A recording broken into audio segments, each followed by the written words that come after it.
Và thưa quý vị, liên tục chương trình văn nghệ trưa ngày hôm nay, chúng ta hãy cùng nghe một sáng tác của nhạc sĩ Châu Kỳ, Tôi Chưa Có Mùa Xuân. Và bài hát này sẽ gửi đến quý vị qua tiếng hát của nữ ca sĩ Ngọc Hoa.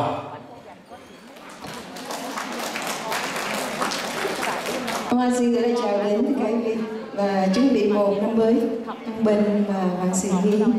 Nhạc phẩm Tôi Chưa Có Mùa Xuân của Châu Kỳ xin gửi đến quý vị.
qua